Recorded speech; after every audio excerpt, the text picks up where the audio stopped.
The parable of the sheep and the goats in Matthew's Gospel does not speak explicitly about looking after the dying, but the care of the sick naturally extends to the care of our brothers and sisters when they are dying. With the modern technological interventions like ventilators and feeding tubes, the dying process in our hospitals has become rather complicated. Nonetheless, there are good ethical principles to prevent overtreatment and prolonging a dying process just because we can. I would like to emphasize something different today. There is a form of medical care for the dying which has done much to restore the process of dignity and tenderness to those who are dying. It is called palliative or hospice care, the former tending to be the medical care necessary to control pain and manage the symptoms of the dying person, while the latter is often a home where the dying person can live in peace with family and friends nearby. Palliative and hospice care do not try to sustain life at all costs. In other words, these specialists, while open to any treatment that might help, recognize that the dying person needs the medical care that keeps the patient as alert, comfortable, and peaceful as possible. And in my experience, the two greatest fears most of us have when we think about our own dying process, the fear of unbearable pain and the fear of being abandoned by caregivers, are quickly allayed by these specialists. As wonderful as palliative and hospice specialists are for the dying, however, I want to emphasize that Jesus' admonition holds for the rest of us. We are to care for the dying as well as the sick. But how do we do that if we are not specialists? Well, first of all, we must recognize that medical specialists bring particular skills to the bedside.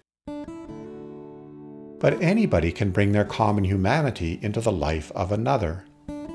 There are many volunteers in palliative programs, people who will sit with the dying, people who will assist the dying to write or record memoirs, people who will be there to talk with the dying person, people who become friends of the dying.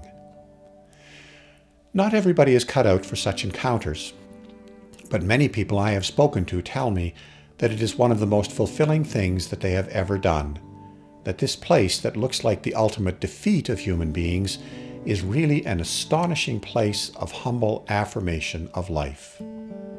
You see, the dying are still living.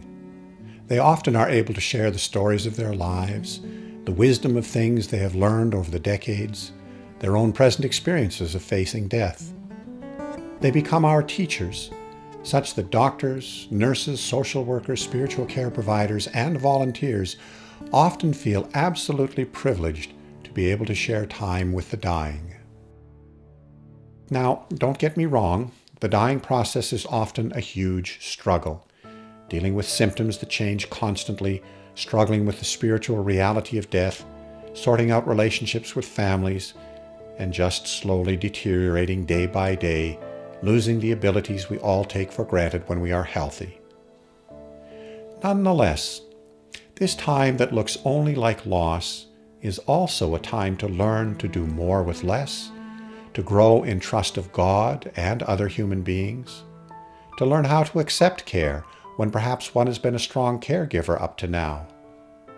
It is a time to affirm relationships of love and indeed restore relationships damaged by hurt and betrayal and misunderstanding. In short, it is a time to live intensely even though it seems like such a difficult time. And caregivers and volunteers are able to be part of this vicariously and through friendship. So let me encourage all of our listeners to do 3 things in fulfillment of Jesus' admonition to look after the dying. First, look into your own heart and see if you are afraid of death. If so, you may have many, many conflicting feelings about being with somebody who is dying. But this is because of your own fears. So now, let the dying teach you that dying is part of life and can be a rich and rewarding part if we but trust the beauty of life and ultimately the one who made us all. Second, when someone close to you is dying, if you are hiding, not visiting because of fear about what to say or what to do, again, Replace fear with faith and trust. Go and visit, as one prepared to learn, not as a comforter, but just as a friend or a relative. The rest, I assure you, will look after itself. And so finally, know that God is close to the dying. I believe this because I have seen it so often. The dying and their family members often speak of a deeply spiritual time or a time of family connection unlike any other. They talk about a sense of God that they often never have time to pay attention to in daily life. And they know that the life of the dying person is not defined by a death that is meaningless. They know that someone, something greater than our mortal bodies is present and at work. The room of a dying person is a holy place. It is there where God affirms our humanity in the very moment that tries to deny its profundity and holiness. One day, we shall all face this reality. So let the dying be our teachers now.